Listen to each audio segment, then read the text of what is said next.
Hi guys, Matthew Anderson here, Anderson Studio. In this video we're going to go over some basic techniques in this painting, such as flat washes, graduated washes, and some glazing techniques. Also how to choose color and sort of plan out your color. So let's get started. So the painting we're going to do is an area in Korea, and I did this painting a couple years ago. This is a postcard from the painting. I had an exhibition, so there was the backside, and anyway, we're going to do a variation of this image here, and this is an area near a famous temple called Byam Temple, Byamsa, and we're going to do a variation of these colors, not exactly the same one. And it's sometimes nice to do the same composition many times. Monet used to do that. He used to paint the same scene in different times a day and get different colors and different light effects. So we're going to have some variation here. The pencil I used to sketch in, I used one of these pencils here. I like, when I draw, I really like to use these mechanical pencils, and they're like the old style mechanical for architecture and drafting, and they have little leads in here that you can put in, and this is a 2B. You can buy other ones like 4B and whatnot, but I like it because the pencil's always the same size. It never gets smaller like some of my pencils do, and it has, you don't really have to sharpen it. Because it doesn't really go very dull. You just kind of keep turning it and you don't have to sharpen it. So the eraser I'm using, this is a kneaded gum eraser, and you can buy these. It's Faber-Castell is the company that makes them. Many companies make these, but it's just a gum eraser, and it's very kind to the watercolor paper. So many times what I do after my sketch, I might lighten areas, and you can just basically touch the eraser to the lines and pull off the lines, the pencil lead. And especially when we're done with the painting, this is a very handy way to eliminate your pencil marks. And it doesn't really damage the paper. So if I do this before I paint, it's not really damaging. So you don't want to use a hard eraser like a plastic eraser or something that's going to rough up your paper. If you do that, then the color will be different because paint will absorb into where you erased. So the lines I put in here are really important, and so contour lines that show the direction of the topography. So I want to clearly indicate this sort of three-dimensional illusion here, so I've put in quite a few contour lines to guide me, and I'm going to also probably follow my brush, and my brush strokes will follow that direction. So oftentimes in painting you might see going this way or this way, but a lot of times the brush strokes are going to follow, or you're going to create a shape that creates that contour. So tree areas too, this sort of vertical, and you'll see there's a different kind of painting application in each kind of area. So as far as the colors that we're going to use for this painting, and this is the palette that I'm going to use. So beginning with the blues here, I have two blues. I have an ultramarine blue, and then I have a cobalt blue, and I use two different blues. Cobalt's really nice for the sky. Then ultramarine blue is a little darker and warmer. It's good for some shadow areas and darkening in your greens, or getting darker areas. Then we have sap green. I love this color. I use it a lot in my landscape paintings. It's a good base because it's more earthy and not so bright. So for lots of the green areas, we'll be using some sap green, and then sort of altering it with some other colors, like a little bit of ultramarine into that, or a little bit of the raw umber into it. And so that's the raw umber, sort of brown color. Rose madder is my red. I don't have any intense reds in here, and I'm going to use an orange. And why I just don't mix an orange is because I can't get this bright orange I want for my sunset here by using rose madder. The rose madder is really dark on your palette. It looks almost black on the palette, but it's a beautiful color to mix with some of these browns or blues. You get some really deep, rich purples. As I mentioned, this orange here, this is cadmium yellow orange, and this is what we'll be using for the, basically in here in the region right about into here, because we're going to carry our sky color of the sunset on down over, pretty much down to the bottom of our picture.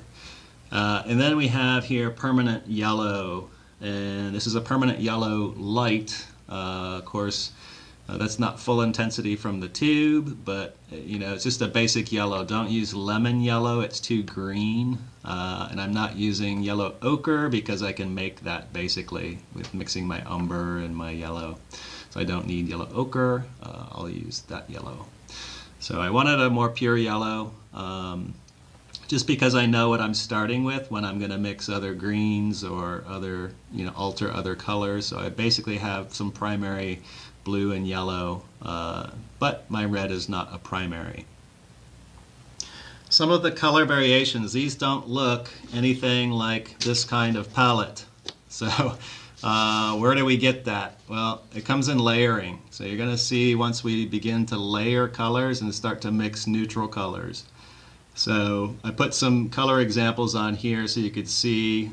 Did an orange wash because that's orange area is going to be going into here, and what other colors look like painted over it. So there's ultramarine blue, a very light wash of ultramarine blue, and here we have a little sap green over that, and this is a little darker mix of the ultramarine and sap green. And so there's no way to mix that color on your palette. This is just a way of putting on the orange first and letting it dry and then layering over with a glaze. So we're going to be doing basically glazing for a lot of this painting. Over here I've got a yellow, this permanent yellow underpainting over here, and then on top of it sap green and ultramarine with some sap green and umber mix to neutralize. So some of those neutrals in here, that's ultramarine and umber, and that's just a lighter version of it. So we'll probably use that back in here and then layer that over our orange and get this kind of beautiful sort of color in here. So this is sort of the kind of palette. Maybe it doesn't look like much here, but it's a good idea to sort of test your combinations before you paint so you kind of know. And I did this just for you guys to see, because we usually with watercolor we do lights first and then the darks go on top.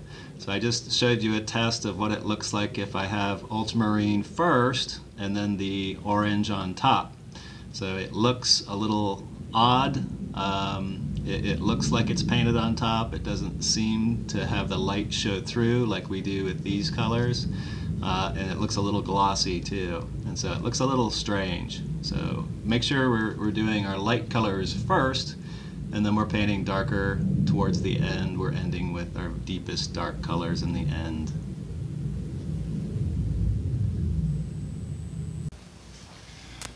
So I've turned my paper upside down because I'm going to be doing first my orange wash, and so I want to have a graduated wash going top down. So basically I don't want to do it the other way. So what I'm going to do first is get the paper wet, and so it doesn't matter, I've got some orange on here already. I was mixing my color, but I'm going to paint orange on here anyway.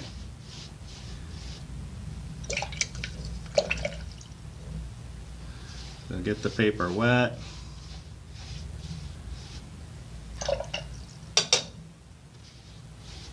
And get all of it wet, even though you're not going to paint orange all the way to the top or the bottom here.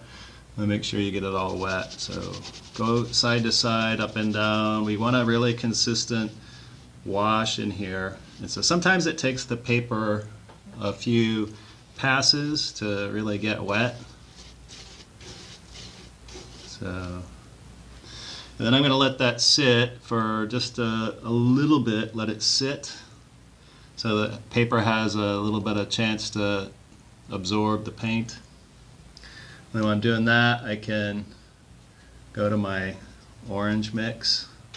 So when you're doing wet into wet, you've got to mix a little more bright color than you normally would, because it's going to lighten up a lot more, because part of your water is on the paper already for your paint mix.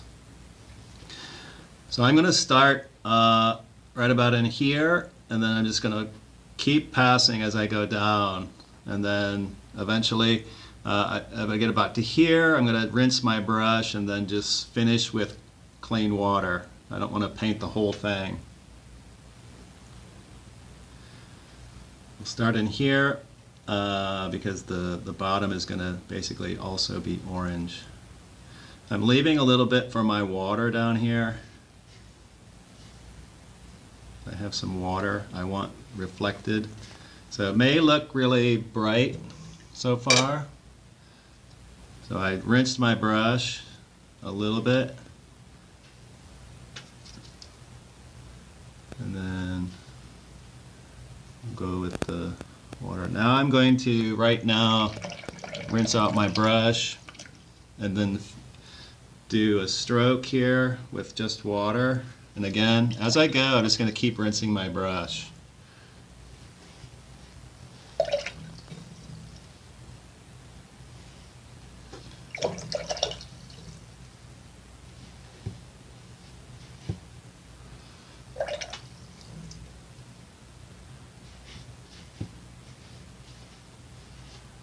Okay, let it sit for just a minute. Okay, if it's too bright here, I can take a little bit of it out. Just to make sure if you're starting at the top, you always continue down.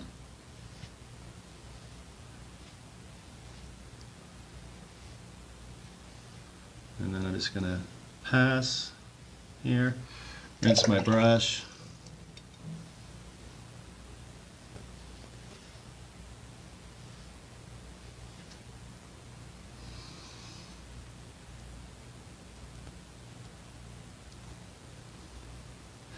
Okay, if you start to get pooling water, your paper's buckling, make sure you get that water up.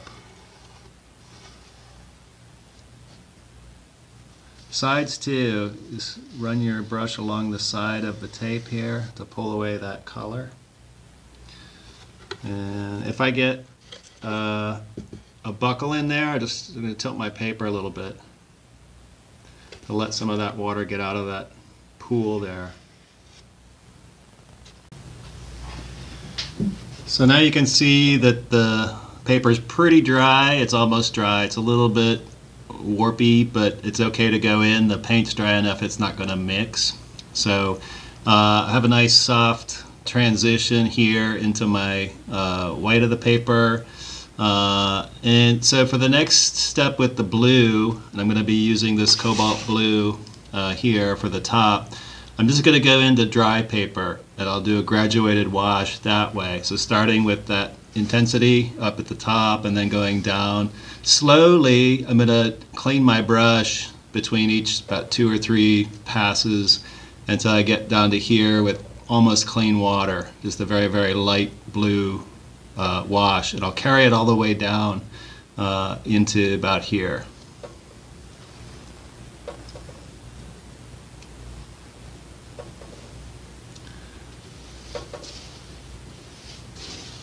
You see, you really have to pass a few times with that water before it starts to soak in.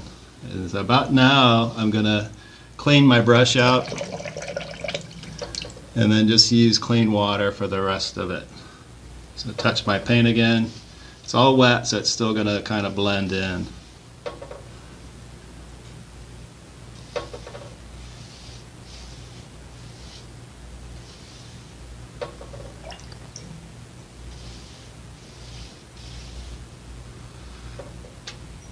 And let that run. So if I didn't get quite enough, I can go back. It's still wet, so I can go back and get a little bit more in here. Make sure you cover all your paper when you do this. And then go.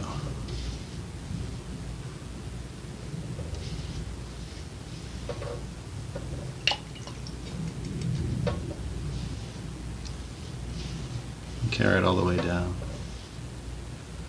So if you get a little line in here, you can, a little bit still wet, I can a little bit get rid of that and then carry it again.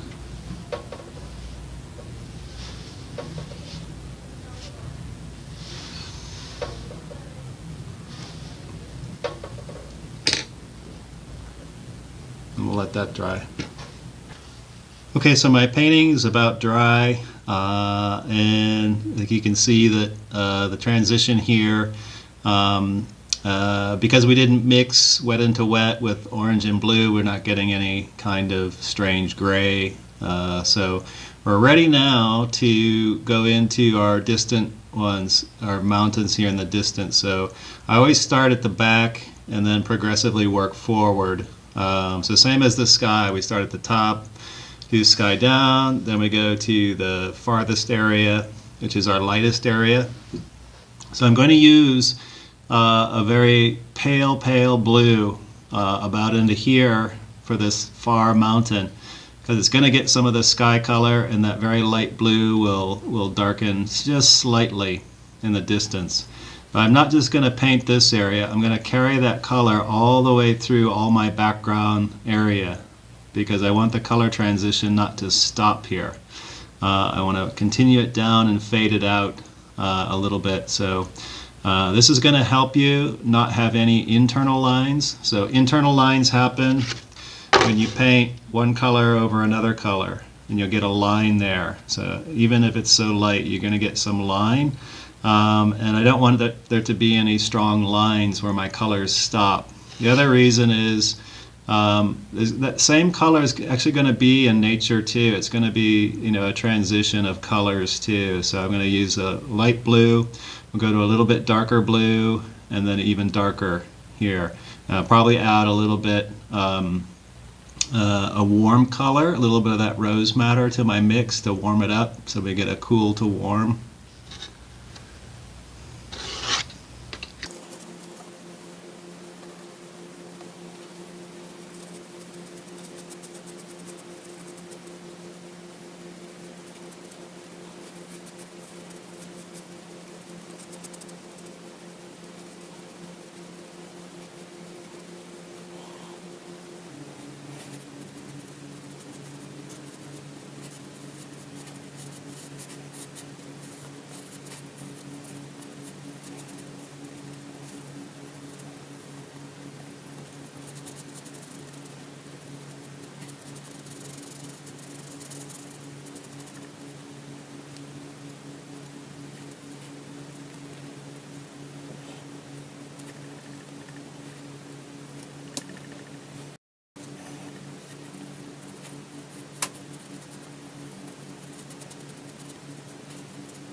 So I've gone in here with my sap green, and I did a darker wash over the top here, and I'm paying attention to the edge here too. You want to make sure that you're not making the same exact shapes as you make a tree line. So it's kind of, you know, the way to make something believable is to not, you know, have a kind of too consistent shape or anyway, that was sap green, and it's a little bit of the ultramarine blue mixed, and covered it and started from the top and went down here, a little faded out, so I lifted out. So I let the paint sort of stop, clean my brush, and just with water in it, add water, and then we get a kind of wet into wet.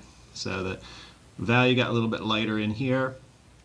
That's all sap green in here too. And then down here I mixed a little bit of my orange into my sap green to get a more intense green. And I put in this wash into here, and I made sure that I don't paint my road in here. I want to keep that fairly light.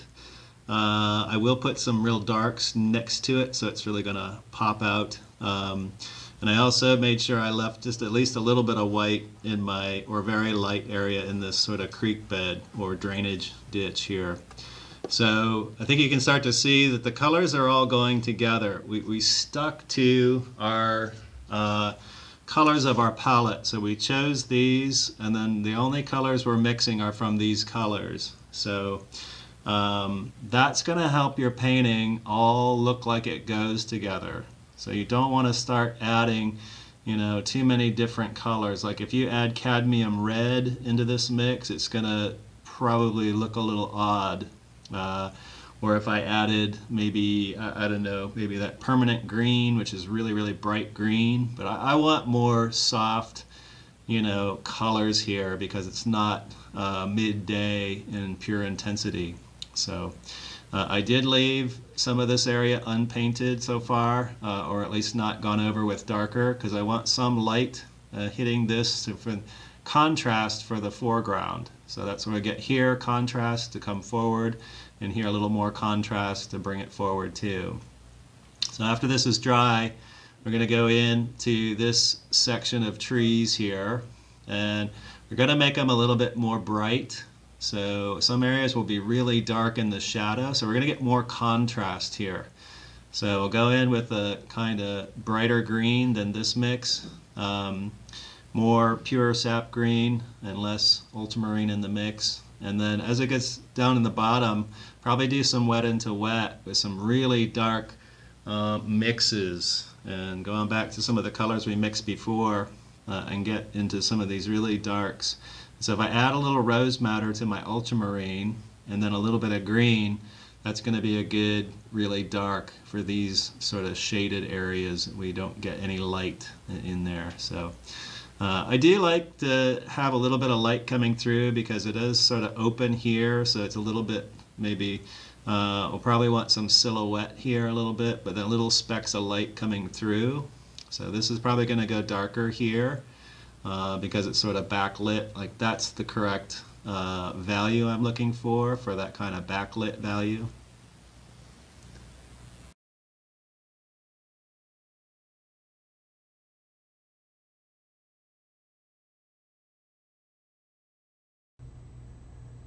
This is a full intensity sap green, and as I noted, the color is going to be different because of the color I'm painting over. So even though this is right from the tube green, I didn't need to mix any other colors because we're going to see that other color underneath. So that's kind of the magic of watercolor, I guess, that you get these transparent layers, and whatever you painted underneath in turn affects the next color. So if you do a nice warm bright underpainting, and sometimes I'll do that for skies. I've sometimes used pink as an underpainting for the sky and then let that dry and then do the blue wash over it, and you get a really sort of atmospheric effect. So as you notice, I'm putting quite a bit of water into my paint and letting it flow down. So you want that little pool of watery paint because that keeps the area active, and you can go back and connect other areas and new areas, and it'll bleed in together and have a nice flat wash to it. And here too at the dark, I'm just painting right up to the road there. I don't want to paint over my road. And the brush I'm using is the Winsor Newton Series 7 Kolinsky Sable, and it has a really fine point So when you get into the detail, I did pretty much the whole painting with this brush, with the exception of the sky. I used that mop. But for these little paintings, you only really need 2 brushes, and for a lot of paintings, you only really need, you know, just a couple brushes will do you.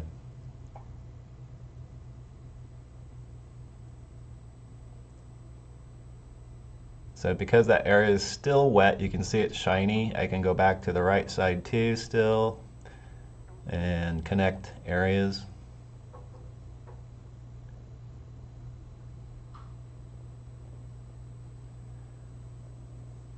So in here I've wet an area before I'm going to do wet into wet. Of course there's my note there for you. We go in again with the sap green, and like I said earlier, that color at the bottom is different because of there, like I said, it's the underpainting is affecting that color, so we can use the same color over a different underpainting to get a new color.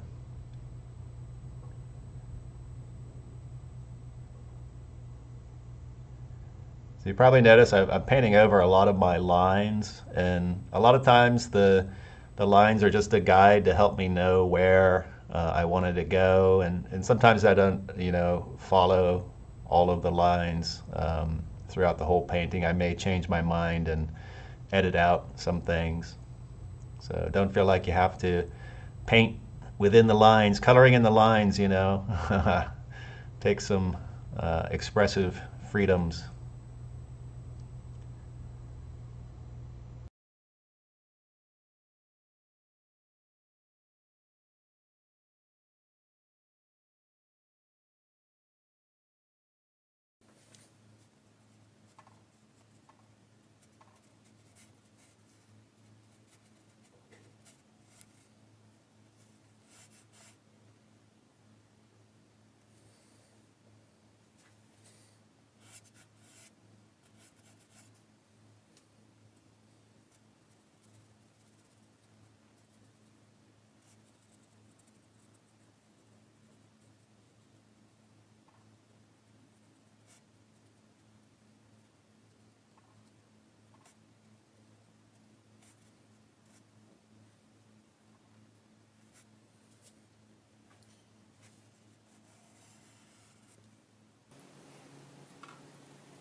So here is the finished work. I did do a little bit of final touches on here into this sort of creek bed here or drainage area, and some I lifted out some of the color here with my oil brush, and so there you go.